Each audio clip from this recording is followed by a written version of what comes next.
welcome to Behind the Velvet Rope. She's got style. You got style, don't you? And so do I. Well, that's what you're going to get on today's Btvr. Style, so stay tuned.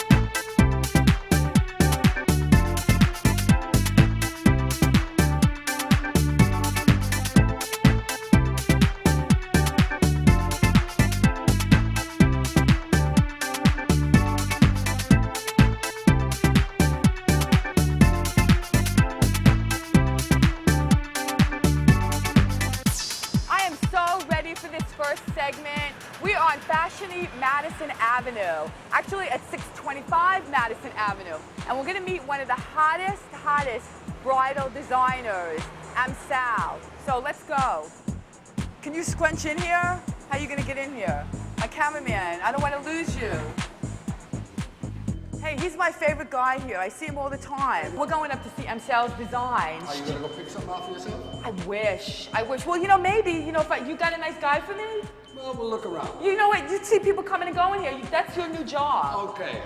This is also where my favorite salon is, the Stephen Knoll salon. Ah, I see it. I get the feeling. Bridals. Ooh. I think you need an appointment to come here, but we have one, so. Hi. Hi, you made it. I'm looking for Sal. Where is she? Oh, she's in the back. Let me go get her. Okay. Probably sketching up some more dresses. Sala? Lovely. Look at this. This back treatment. How chic. Hi. How are you? Good. Me too. You're so elegant. Oh, thank you.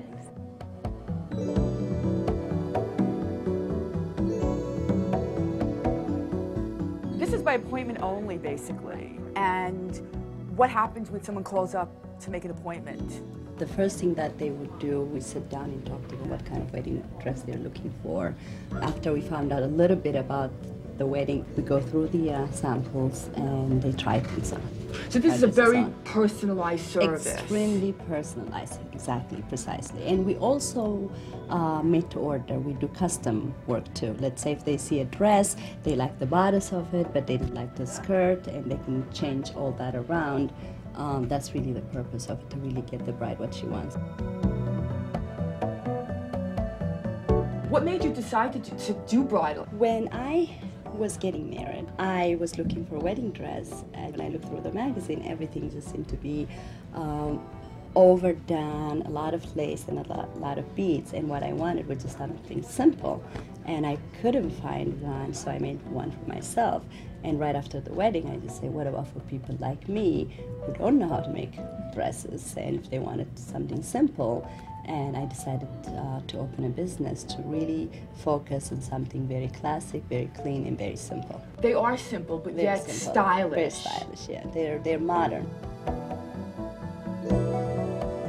Is it hard to do classic, timeless, and modern? I would think that's difficult. Yes, I think when I design, always I think, if she look at this dress 20 years from now, is she still going to be happy? Because the picture is going to be at her husband's desk, everywhere. I just don't want her to say, oh gosh, what was I thinking? I wouldn't even have thought of that you think 20 years later. I just care about the moment. Tell me about the evening. What shapes? More than the shape, it's just the philosophies.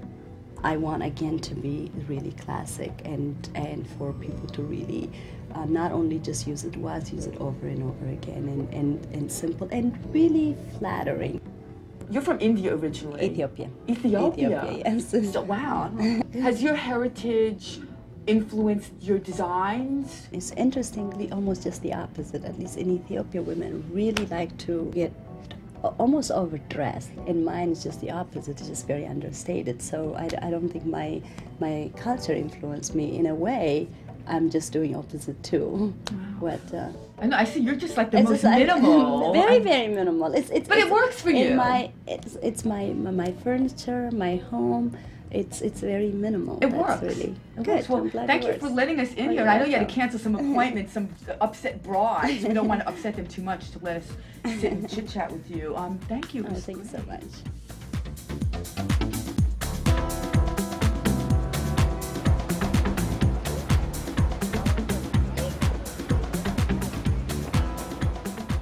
Hey, you know, I think talent is very rare. I was recently at a Pratt Institute fashion show and discovered Chris and his designs. So we're going to show you some of the today and talk to him. I am loving your work. Do you have a certain philosophy about the clothing that you've designed? Right now, to have fun with it. You think it's going to be difficult when you have to like buckle down and you're going to get a job and you're going to design for someone, they're going to tell you, I don't like this, don't do that. It's going to be very difficult. Hopefully I'll be able to keep somewhat of my edge to it. Structure, at least the structure and the tailoring. So much clothing now is about soft tailored suits and about drapey outfits, and I really would like to be able to bring more structure into the clothing.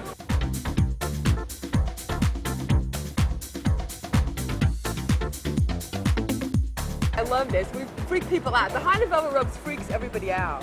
Where did you get this wacky idea to use leather? It's all about surgery and skin and incisions with the red lines.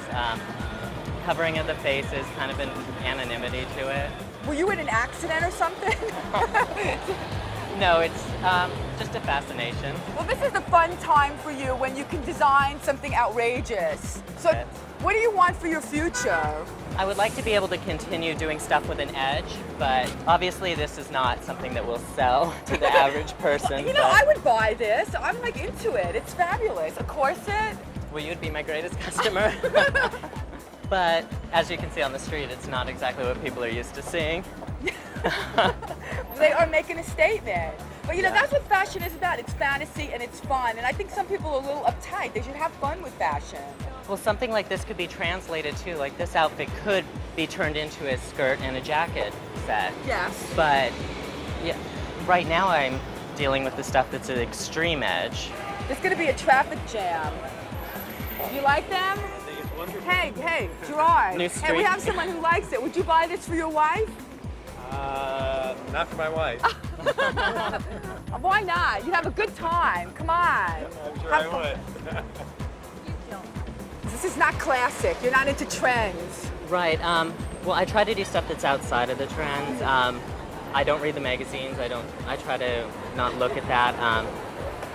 And hopefully I'm doing stuff that other people aren't doing, or at least are not doing right now. It's such a cyclical industry, always looking for something new and different. Well, I think they look fabulous. I'm ordering up a storm.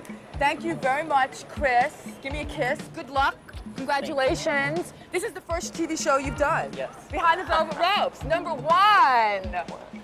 Wow, did those outfits cause a traffic jam or what? I would think so. Now we're gonna head all the way uptown to look at some lovely antiques, some paintings, and some furniture, if we can get a taxi.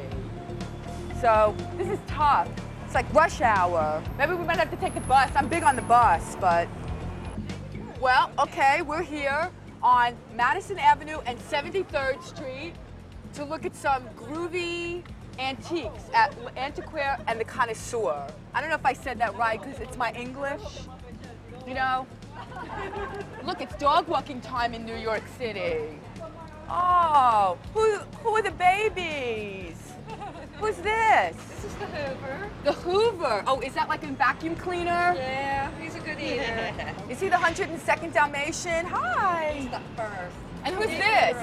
He's ignoring the camera. He's giving me attitude. Okay, have a nice constitution, everybody. You know we're crazy on Behind the Velvet Ropes for animals. Ooh, I love that chair. This place has the best antiques. Sometimes you'll hear it's Louis XIV style. That means it's not necessarily real. These are like really like Louis XIV might have really sat his butt on that. So please ring bell. Okay. Ooh.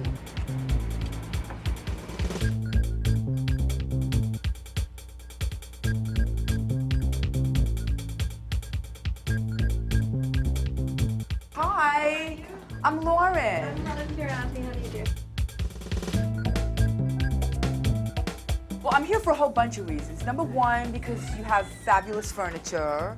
Number two, you have this new artist that is absolutely incredible. It's something like he dresses you in the style that he thinks that you would look good. No, he wants you to be who you think you would have been if you had been born whenever you were born. You could be a Klimt, you could be a Rembrandt, you could be an Ingres. Whatever you feel is you, then you dress that way. Well, before we do that, just tell me a little bit about some of your furniture and the history of your shop. You specialize in European. Yes, all European, no English, no American. And it's all 18th century, 17th century, 16th century even. Sometimes you'll say, oh, it's Louis XV style. That means that it's not the not real real. Louis XV, but Ours when you is real. it's real. Everything is real. I mean, we have mosaics here that are 1st century, 4th and 5th century AD. I mean, these belong in museums. We sell to museums, actually. That's one of our big clients. And then we have designers and private people, too. Now, what made you carry Lorenzo's work? That's whose work we're going to take a look at. Well, we've had a friendship with Lorenzo. When he was 3 years old, he came to my house and played with my daughter, who's younger. This young man here is the direct descendant of the subject that was in the Bronzino that's at the Frick Museum. So he had himself done up in the same costume that his ancestor wore in the painting in the Frick. This young man used to work with us, and his ancestor was written about in Dante's Inferno. That is a portrait that Lorenzo did of Riza Osbeck, who's a designer in England. And this lady thinks she's Elizabethan, as you can see, and here's a Klimt.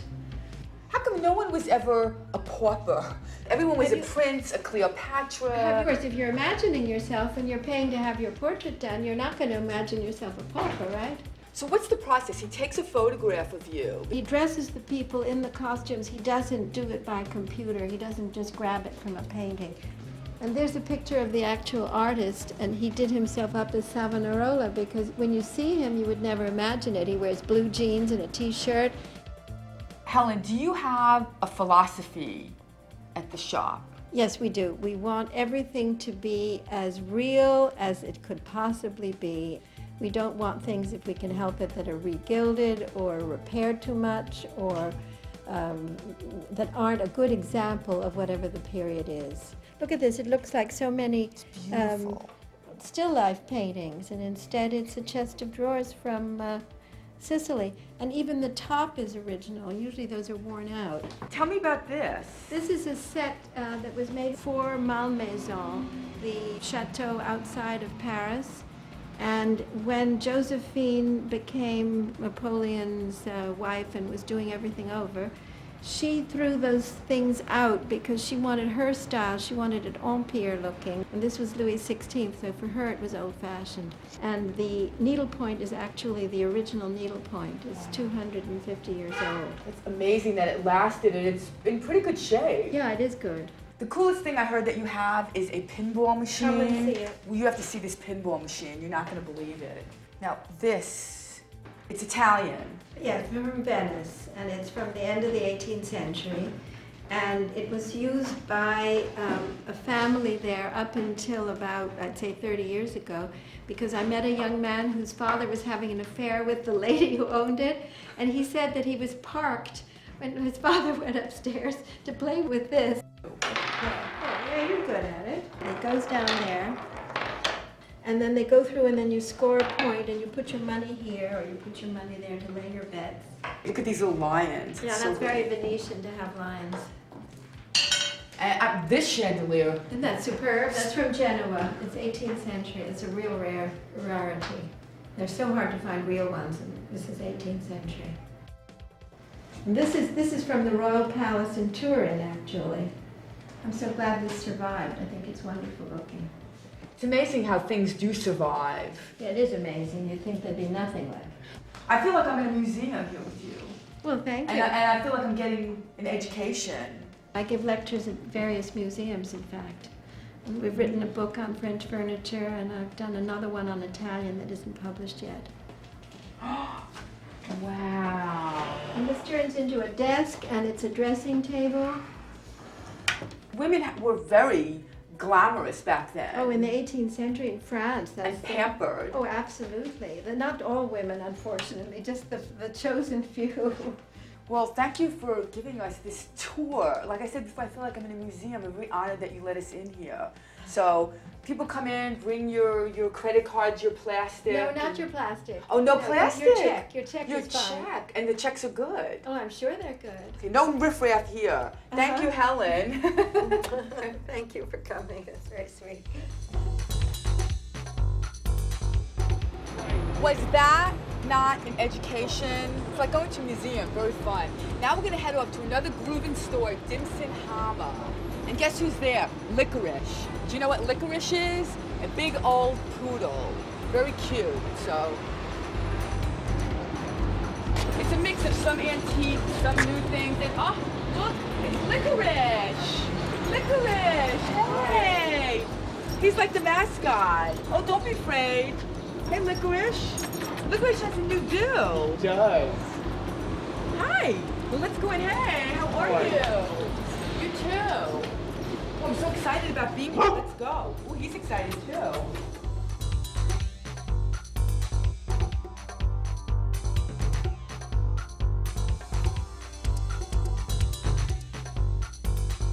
This store is ever changing. Is that your philosophy, to never have the same look twice? Well, it's pretty much one-of-a-kind merchandise. You know, it's not the type of thing that you can order, any of this merchandise.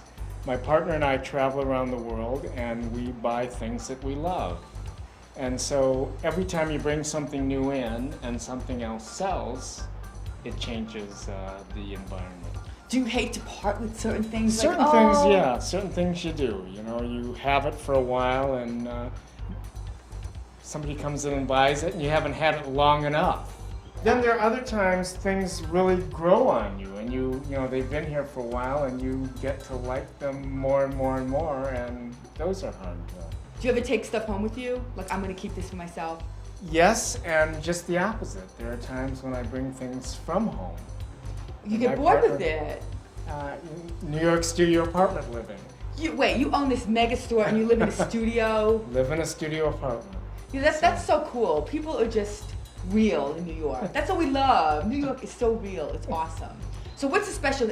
I'm feeling Asian feel here today. Well, right now we have a lot of 19th century porcelain and ceramics.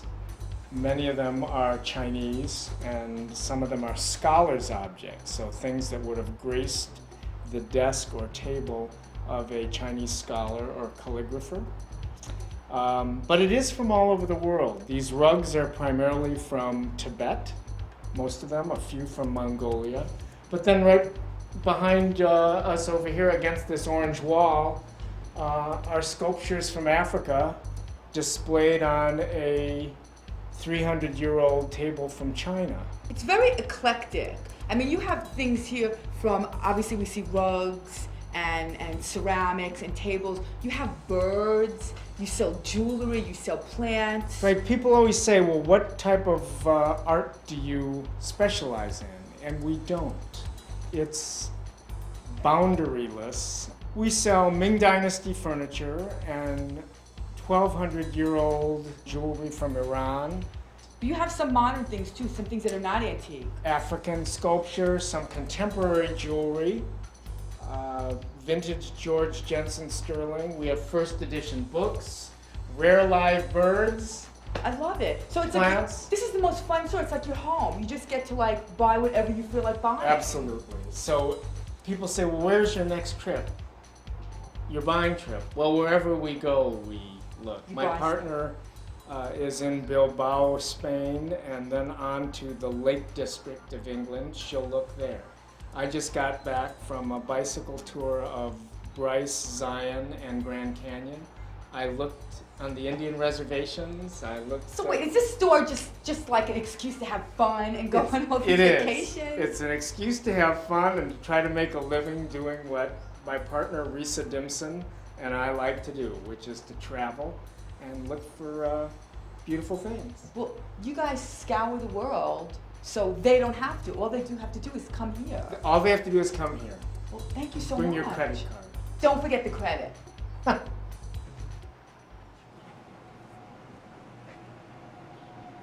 You rolling? Come on, Gerard, I know you're getting tired, but hello? Hello? All right, you're gonna make me walk over to you. You know, the day is not over yet. No, come on, get up. We're gonna head all the way downtown to the Mercer Hotel and meet up with Carolina Herrera, who's launching her new men's fragrance. So we have to go get a cab. I promise you, you don't have to walk anymore. I promise.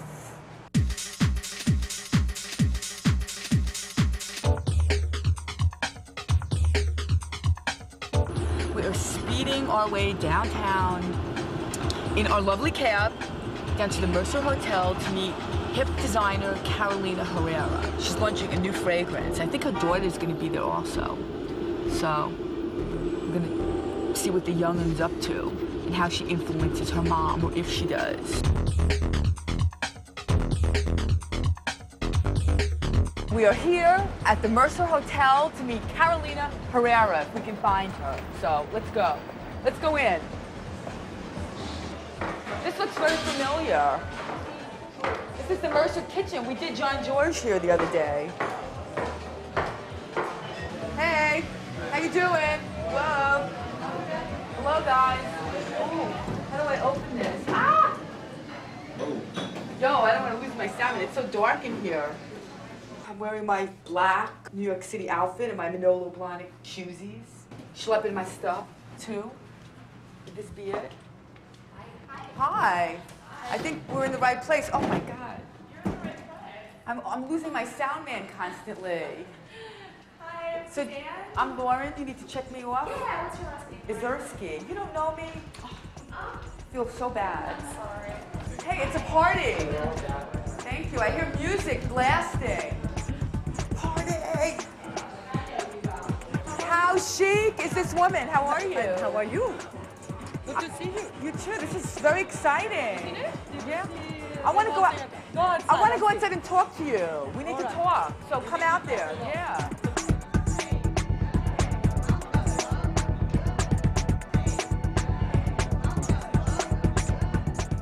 I'm sitting with two amazing Carolinas in front of your wonderful poster.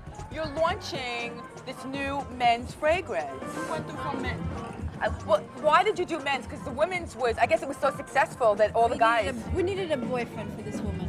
We needed a guy, you know, the counterpart. Now, how did you two decide on like what fragrance? I trusted Carolina's taste, and I think when it was almost ready and she showed it to me, I loved it. I thought Thank it God. was great. I think it's very fresh and masculine, and it's not overpowering. I mean, it's something that a man from today wants to wear. I think it's hard to have to choose a fragrance. There's so much to choose from. Like, how do you? I know what I like to smell in a guy, and now it's like the starting point. I was like, please, it can't be too strong. It has to sort of smell like clean laundry, which I love. Clean laundry. That's a good one. You know, like that fresh kind of. Smells really fresh and exciting. I want to talk about your collection. Now, this is from your collection. This is the spring collection. So beautiful. I've been a Thank fan of yours for many, many years. It's always so elegant and chic. Oh, well, thank you so much.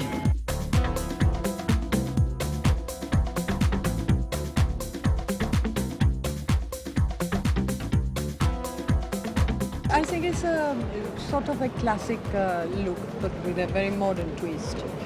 And I think it's for a woman, a chic woman, who's not afraid of being elegant and who's not afraid of luxury. Now this Carolina, you must have influenced her because I see it's very young. It was just very hip. What do you think? I think so. You know why? Because I think every woman in the world wants to look that way. They want to look younger. It's exciting when the young people do, and it's exciting to go around and see all these looks. without being too trendy.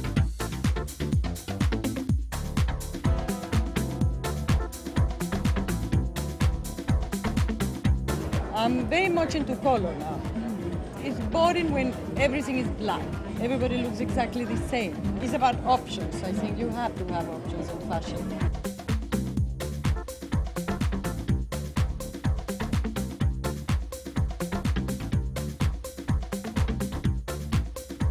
And your husband, I see him at all the parties. He goes to only the best places and he always looks immaculately groomed. Do you pick his clothes out? No way! I don't even buy a tie for him. He's I picky? wouldn't.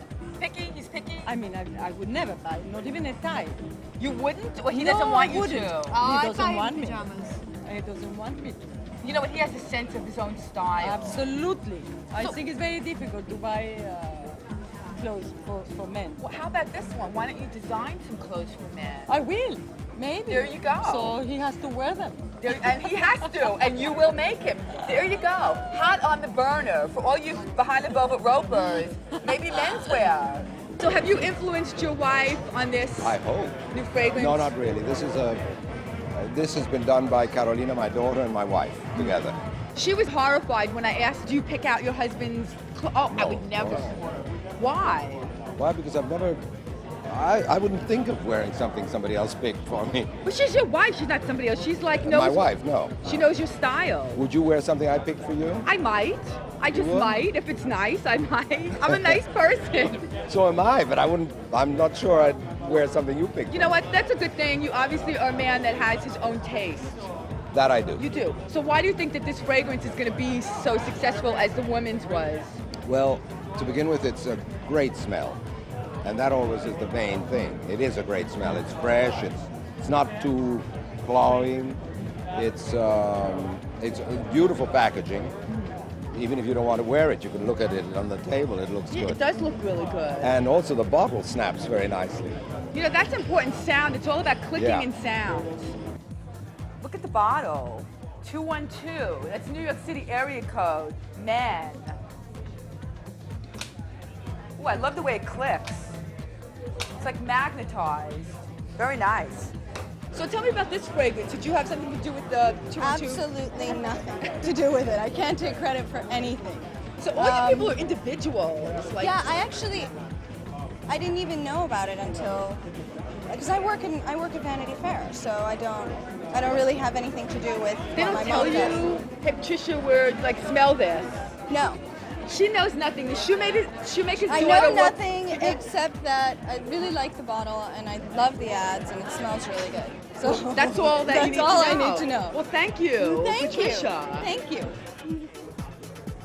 Thank you for joining me on this edition of Behind the Velvet Ropes. Come back next week for more fashion, style, and hors d'oeuvres.